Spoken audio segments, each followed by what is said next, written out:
Halo beauty people, selamat datang kembali di channel YouTube Dr. Kulit Firda. Lama ya kita tak berjumpa. Kali ini di segmen Know You Know, saya akan kupas tuntas tentang topik yang sangat menarik tentang penyakit menular seksual, khususnya tentang sifilis.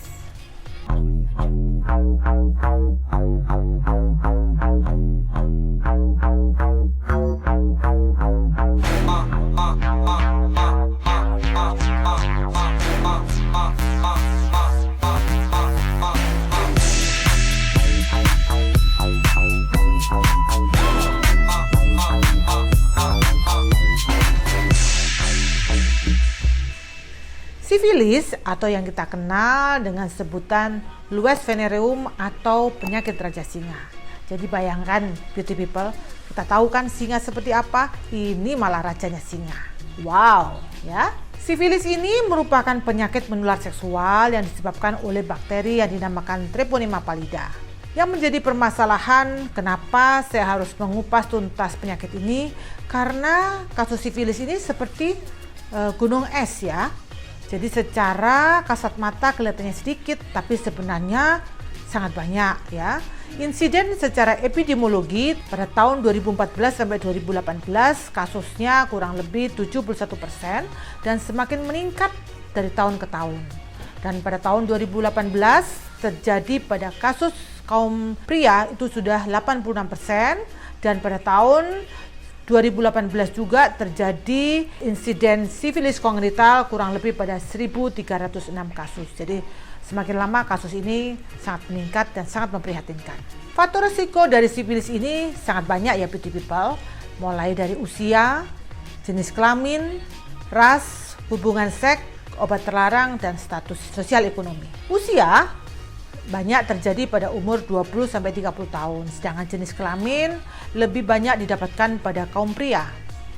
Untuk ras sendiri ternyata dari beberapa data dan literatur banyak didapatkan pada pria kulit hitam ataupun ras Hispanik.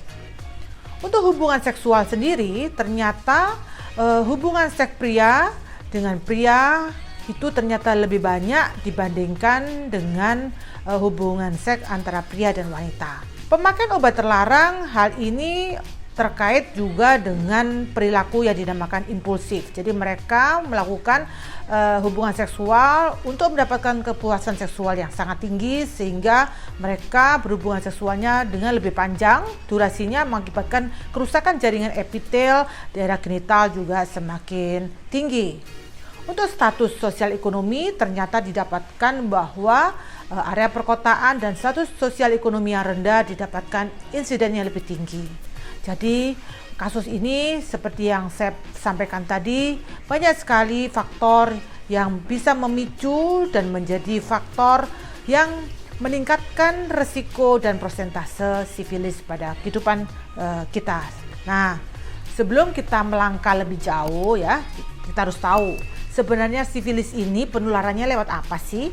Jadi saya sampaikan tadi bahwa sifilis termasuk penyakit menular seksual, tetapi ada satu jalur yang tidak selalu dikaitkan dengan penyakit menular seksual, yaitu melalui transfusi darah atau donor darah pada orang atau donor yang berisiko. Ya, jadi kalau melihat seperti ini kita harus selalu waspada dan selalu berhati-hati ya. Apakah sifilis ini bisa dilakukan vaksinasi? Tidak ada. Jadi sampai detik ini tidak ada program vaksinasi untuk sifilis. Sifilis sendiri secara klasifikasi itu dibagi menjadi dua jenis, yaitu sifilis kongenital dan sifilis aquasita atau sifilis yang didapat. Kalau sifilis kongenital biasanya didapatkan pada saat persalinan, artinya bahwa pada saat ibunya hamil kemudian dia menularkan kepada janinnya. Itu yang dinamakan sifilis kongenital. Beda dengan sifilis aquisita. Untuk sifilis aquisita sendiri kita bagi ada yang dinamakan sifilis primer ya, ada sifilis sekunder, ada sifilis tersier, dan ada juga yang dinamakan sifilis laten. Yuk kita bahas satu-satu ya. Oh ya, sebelum kita membahas tentang klasifikasi sifilis, saya akan bercerita bagaimana sih bakteri Treponema pallida tadi bisa masuk ke dalam tubuh manusia. Jadi begitu bakteri Treponema pallida tadi menginfeksi seseorang melalui hubungan seksual yang berpotensi, maka selanjutnya dia akan menempel pada host atau pejamu dan selanjutnya akan menembus aliran darah dan sistem pertahanan tubuh. Bakteri tadi kemudian akan berkembang biak dan menyebar ke dalam tubuh pejamu dan muncullah yang dinamakan gejala klinis. Ingin saya sampaikan di sini nih beauty people ya, bahwa sifilis itu kita kenal sebagai penipu yang ulung. Jadi bukan manusia saja yang menjadi penipu, bakteri Treponema pallida ini pun juga seorang penipu. Bahkan kita sebut dia great imitator. Dinamakan great imitator karena dia bisa meniru penyakit yang lain.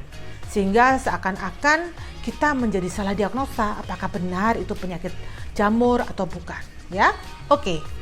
Kembali lagi ke klasifikasi, seperti yang saya sampaikan tadi, ada yang namanya sifilis primer, ada sifilis sekunder, ada sifilis laten, dan ada sifilis tersier. Sifilis primer biasanya memberi gambaran gejala berbentuk luka. Dia biasanya membentuk ulkus dengan batang meninggi pada batang penis atau pada area-area di mana dia melakukan hubungan seksual, seperti di anus apabila dia melakukan anal seks, atau di vagina, atau di lidah apabila dia melakukan oral seks.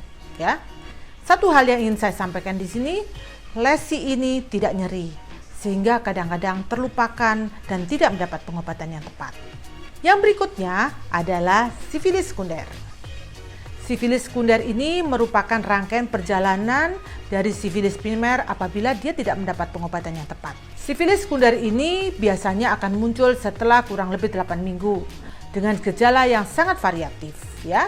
Muncul sebagai gejala konstitusional seperti adanya demam, nyeri kepala, nyeri sendi, atau nyeri tulang di malam hari, dan kadang-kadang juga disertai dengan gejala-gejala yang lain. Oke, akan kita bahas satu-satu ya. Yang pertama adalah kita kenal yang dinamakan, mungkin kita tahu, alopecia. Pada kasus alopecia, kaitannya dengan sifilis itu adalah alopecia yang dinamakan mouth eaten. Apa itu alopecia mouth eaten? Jadi artinya seperti dimakan ngengat. Jadi nanti beauty people bisa lihat nih di gambar ya, seperti apa sih lesi sifilis sekunder pada regio kepala. Menyebabkan rambut rontok, terjadi penipisan rambut, dan meninggalkan bercak pada beberapa bagian yang tersebar di kepala. Kemudian yang kedua adalah roseola sifilitica. Roseola sifilitica berbentuk lesi atau gambaran yang simetris, berwarna merah tembaga, tidak bersisi dan juga tidak katal, biasanya pada area punggung atau di area telapak tangan dan telapak kaki.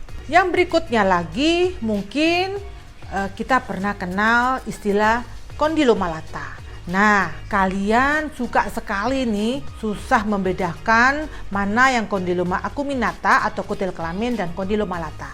Sebagai gambaran, kalau kondiloma acuminata itu seperti kembang kol, berdungkul-dungkul, tetapi kalau pada kondiloma lata justru sebaliknya. Dia akan muncul sebagai bentukan yang terabah halus, lunak, massas seperti jamur. Jadi sangat berbeda dengan kondiloma acuminata. Kalau kondiloma acuminata kan bisa kalian temukan pada konten saya sebelumnya yang kita bahas tentang kutil kelamin. Kondiloma lata ini juga sama, lokasinya bisa kita temukan di daerah genital, bisa di anus, ataupun di mulut atau oral. Yang berikutnya adalah lesi psoriasiform. Jadi dia memberi gambaran kering, bercak yang tertutup dengan sekuama yang tebal dan mudah dikelupas seperti yang kita lihat pada kasus psoriasis. Tapi sebenarnya ini jauh berbeda.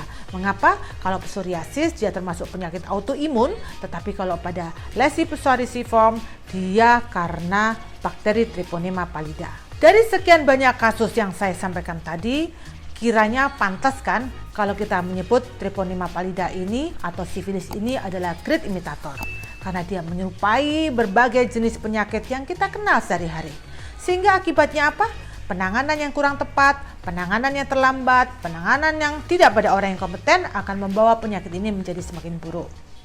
Selanjutnya, perjalanan yang berikutnya akan berlanjut kepada sifilis laten, di mana pada stadium ini sifilis tersebut hanya ditandai dengan hasil serologi pemeriksaan yang positif tanpa adanya manifestasi pada penyakit.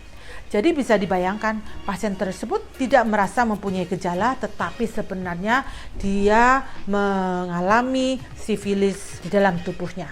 Sifilis laten ini bersifat asimptomatis atau tanpa gejala. Dia hanya didapatkan melalui pemeriksaan serologi tes yang positif. Jadi kadang-kadang pasien datang ke tempat saya, ke Hafira Skincare, kadang-kadang karena sesuatu yang mereka tidak sengaja. Misalnya nih, mereka mau pergi ke luar negeri, seperti mau sekolah atau mau bekerja, di mana negara yang bersangkutan meminta dia untuk melakukan pemeriksaan serologi tes untuk sifilis, dan hasilnya ternyata positif. Bayangkan, suatu kekecewaan yang pasti sangat luar biasa. Atau bisa juga misalnya seseorang yang mau melakukan donor darah, ternyata dia terdiagnosa positif sifilis. Nah, hal-hal seperti ini sungguh kadang-kadang sangat membuat mereka terkejut, membuat mereka depresi karena mereka tidak pernah membayangkan bahwa dia menderita sifilis. Kembali lagi saya sampaikan bahwa sifilis tidak selalu didapatkan dari hubungan seksual. Ada satu jalur yang bisa memungkinkan, yaitu melalui transfusi darah atau donor darah. Jadi kembali lagi, semua mesti hati-hati dan waspada terhadap kemungkinan-kemungkinan yang terjadi. Pada fase laten ini, penyakit sudah tidak menular secara seksual, tetapi dapat menular secara vertikal. Proses vertikal itu apa sih? Jadi proses vertikal itu adalah, sebagai contoh, seorang ibu yang hamil menularkan kepada janinnya dalam proses kehamilannya. Jadi, sifilis laten yang tidak diterapi dapat menetap bertahun-tahun atau bahkan seumur hidup dan dapat meningkatkan risiko terjadinya HIV. Dan satu hal lagi nih beauty people ya, seseorang ibu yang hamil dengan sifilis laten akan menyebabkan sekitar 40% bayi yang dilahirkan akan tertular, 20% akan terjadi prematur, 10% lahir mati, dan 4% meninggal pada waktu dilahirkan. Jadi sangat disayangkan dan sangat memprihatinkan pastinya. Setelah kita tahu sifilis primer, sekunder, sifilis laten, nah ini yang terakhir yang dinamakan sifilis tersier. Jadi pada sifilis tersier biasanya lesi muncul setelah 3-5 tahun setelah terinfeksi, ya. Jadi artinya bahwa perjalanan akan tetap berlanjut, bukan hanya berhenti pada satu titik. Dari berbagai kasus sifilis tersier yang ingin saya sampaikan dan menjadi perhatian kita bersama karena bisa menyebabkan kematian adalah apabila sifilis tersier ini bisa mengenai jantung yang kita kenal dengan sifilis kardiovaskular, atau mengenai pada saraf yang kita kenal dengan neurosifilis. Nah, kalau sudah mengenai dua organ ini, kemungkinan risiko kematian sangat tinggi. Setelah kita tahu gejala klinis, sekarang kita akan belajar bagaimana sih cara mendiagnosa apakah seseorang terpapar sifilis atau terdiagnosa sifilis atau tidak. Yang pertama adalah dari pemeriksaan langsung, di mana kita mengidentifikasi bakteri Treponema pallida secara langsung pada spesimen jaringan. Jadi biasanya kita ambil sampel dari swab ya, hapusan dari lesi kulit yang kita curigai, kemudian kita bawa ke dalam pemeriksaan laboratorium untuk dilakukan pemeriksaan lapangan gelap. Di sini akan tampak hasil adanya bakteri Spirochaeta atau Treponema pallida dalam jaringan. Ya. Yang berikutnya adalah pemeriksaan tidak langsung. Kita bisa melakukan pemeriksaan VDRL dan TPHA. Nah, ini yang ingin saya sampaikan. Kenapa sangat penting untuk dilakukan pemeriksaan yang tidak langsung, dalam hal ini adalah VDRL dan TPHA. Ini tujuannya adalah untuk memonitor hasil terapi yang sudah kita berikan. Karena keberhasilan terapi setiap orang berbeda-beda. Semua terkait dari daya tahan tubuh dan perilaku yang bersangkutan. Pengobatan yang tepat, durasi obat yang sesuai, tetapi apabila perilakunya tetap tidak berubah, juga tidak akan membawa hasil. Dan satu hal lagi yang ingin saya sampaikan kepada beauty people, bahwa pengobatan penyakit menular seksual tidak cukup pada hanya satu pasangan. Kita di sini perlu mengobati kepada partner yang bersangkutan. Artinya apabila pengobatan ini hanya dilakukan pada satu orang, maka hasil yang didapatkan tidak akan sempurna dan tidak akan memuaskan. Karena semuanya menjadi seperti lingkaran setan. Satu diobati, satu sembuh. Tapi yang satu tidak diobati, dia berpotensi menularkan kepada yang lain. Karena itu saya sampaikan, semua kasus penyakit menular seksual, pengobatan harus pada dua sisi. pasangan yang bersangkutan juga harus diobati. Untuk pengobatan sifilis pun ingin saya sampaikan bahwa banyak faktor yang berperanan. Salah satunya adalah daya tahan tubuh. Daya tahan tubuh yang baik disertai dengan perubahan pola perilaku yang berisiko akan membantu mempercepat kesembuhan. Obat-obatan yang diberikan pun sangat bervariasi, mulai yang diinjeksi ataupun dengan pemberian obat secara oral yang diminum dengan cara yang teratur. Bagaimana dengan ibu hamil yang mengalami sifilis? Maka WHO memberikan suatu pedoman, sebaiknya ibu tersebut dilakukan screening antenatal care pada pertama dan awal trimester ketiga. Dan selanjutnya pada trimester ketiga dan sesaat sebelum melahirkan. Apabila bayi yang memiliki ibu yang menderita sifilis tadi ternyata mengalami peningkatan titer 4 kali lipat ibunya, harus dirawat untuk mendapatkan terapi penisilin selama 10 hari. Nah, sekarang beauty people sudah tahu kan seperti apa resiko dan bagaimana pengobatan dan apa yang terjadi apabila seseorang tidak mendapatkan pengobatan yang tepat terkait dengan penyakit sifilis ini. Jadi, key point-nya nih, setelah beauty people semua tahu tentang penyakit sifilis atau yang terkenal sebagai Raja Singa, bahwa penyakit Raja Singa ini merupakan penyakit menular seksual yang sangat berbahaya apabila tidak diobati dengan tepat karena mempunyai potensi menularkan kepada pasangannya. Angka kejadian sifilis yang tinggi terutama pada usia 20-30 tahun dan angka kejadian sifilis yang tinggi dari tahun ke tahun menjadi suatu perhatian bagi kita bersama agar kita ikut peduli dan ikut menjaga keluarga kita dan lingkungan sekitar kita. Penegakan diagnosa yang tepat sangat membantu untuk mengeradikasi penyakit ini secara cepat. Dengan mengetahui penyakit ini, maka kita bisa mengedukasi masyarakat dan berusaha mencegah penyebaran penyakit ini menjadi semakin luas. Dan satu hal lagi, resiko tidak saja didapatkan pada si pelaku, tetapi pada keluarga dan pasangan seksualnya yang belum tentu mereka melakukan bisa menjadi potensi. Karena itu, marilah kita bersama bergandeng tangan untuk aware terhadap penyakit ini sehingga Indonesia menjadi negara yang bermartabat, negara yang sehat, negara yang maju dan rakyatnya pun sejahtera dan terbebas dari penyakit-penyakit tersebut. Semoga edukasi saya tentang penyakit menular seksual dalam hal ini sifilis bisa membantu kita untuk mengerti, memahami dan mencegah penyakit ini menjadi lebih luas lagi. Bersama kita pasti bisa. Stay beauty dan healthy with Dr. Kulit Firda. Terima kasih beauty people sudah menonton video kali ini.